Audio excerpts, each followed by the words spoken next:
বন্ধুরা, আজ বানাতে চলেছি দারুণ একটা রেসিপি। কাঁচা আম শক্ত সবসময় শুনেছি, দেখেছি, বা নিজে কখনো বানিয়ে দেখিনি। তো আজকে হচ্ছে বানাবো। আর এই জামগুলো ফার্স্টে আমি ছেলে নিব, ছেলে নিয়ে তারপর একটা পুরানির সাহায্যে ভালো করে কুড়িয়ে নিব। এগুলো সব আমার বাবার বাড়ির গাছের আম। তো গেছিলাম আমি ওখানে, আসার সময় নিয়ে এসেছি যে আমগুলো একটু পরে কিন্তু ফেটে গেছে।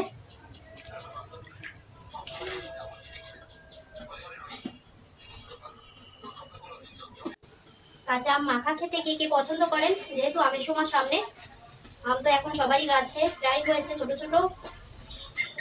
আর একটু বড় হলে তখনই দেখা যাবে যে আম মাখা খাওয়ার কিন্তু ধুম পড়ে যাবে। গ্রামের দিকে এগুলো বেশি হয়। এটি হচ্ছে সব থেকে ছোট, তাই এটা আমের পাশন বানানোর জন্য আমি এই আমটা কেটে রাখবো একটু পিস পিস করে। আর বাকি দুইটা আম শক্ত বানাবো।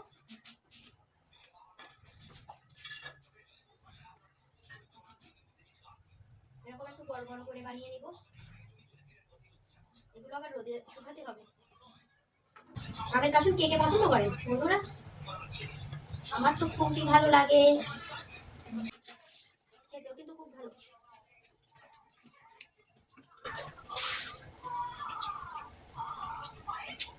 খুব টেস্টি। আর এখন হচ্ছে আম শক্ত বানানোর জন্য এই এটা কি বলে, কাটার মেশিন, এইটা আমি একটু আমগুলো কুচিয়ে নিব ভালোভাবে।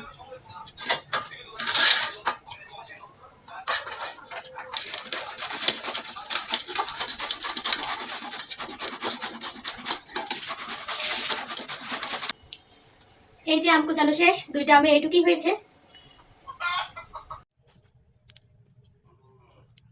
সেন্টের জন্য আর স্বাদ বাড়ানোর জন্য গরম মশলা ভেজে নিচ্ছি ভালোভাবে। আর ভেজে নিব এই শুকনো লঙ্কাগুলো হালকা একটু লবণ দিয়ে, তেল ছাড়া ভেজে নিচ্ছি, যার কারণে দেখতে অনেকটা সুন্দর আসবে লুকটা। শুকনো লঙ্কা ভেজে নিয়েছি, আর এখন হচ্ছে ভালো মতো একটু শিলনোড়ার সাহায্যে গুঁড়ো করে নিচ্ছি। কি ঘ্রাণ! এখন হচ্ছে গরম মশলা গুলো ভালো করে বেটে নিচ্ছি, মুড়মুড় করে ভেজে নিয়েছি। দেখেন কি সুন্দর হচ্ছে।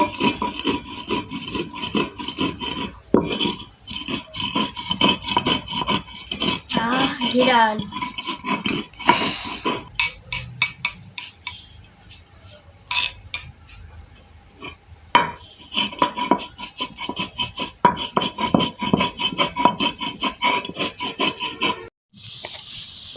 জলটা এখানে আমার গরম হয়ে গেছে, কড়াইতে জল দিয়ে দিছিলাম। এখন ওই সেই আমটা ঢেলে, এই যে কুচিয়ে রাখা সেই আমটা, এই আম এখন ঢেলে দিব।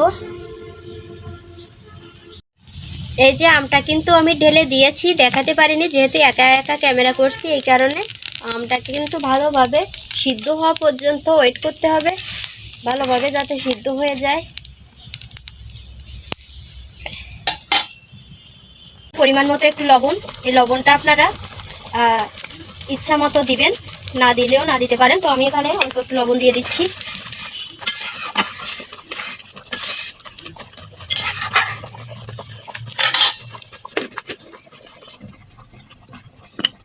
এবার দিয়ে দিব স্বাদ মতো চিনি। চিনি যে যেমন খাবেন তেমনই দিয়ে দিবেন আপনারা। আমি যেহেতু একটু বেশি খাই চিনিটা, সেজন্য একটু বেশি পরিমাণে দিব।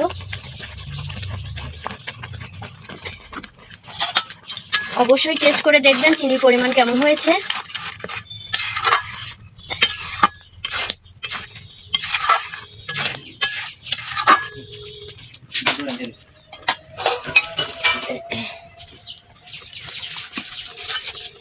এখন দিয়ে দিব শুকনো লঙ্কার গুঁড়া। এই যে শুকনো লঙ্কার গুঁড়া করে রেখেছিলাম, সেই গুঁড়া এখানে দিয়ে দিব।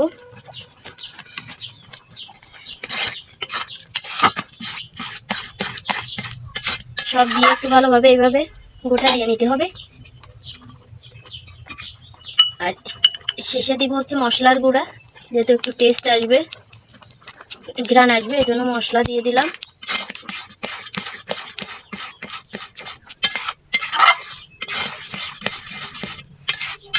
দেওয়ার পরে এইভাবে ভালো করে গুটে দিতে হবে। উপকরণটা একটু গাঢ় হলে তারপর নামিয়ে দিতে হবে। আম শক্তর মেনু কিন্তু একেবারে রেডি, এখন থালায় ঢালতে হবে।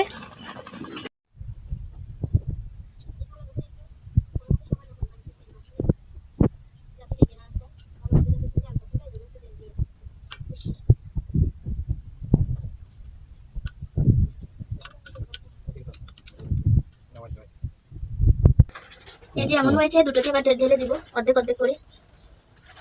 থাক থাক থাক, ওইটা দিয়ে দাও একটু।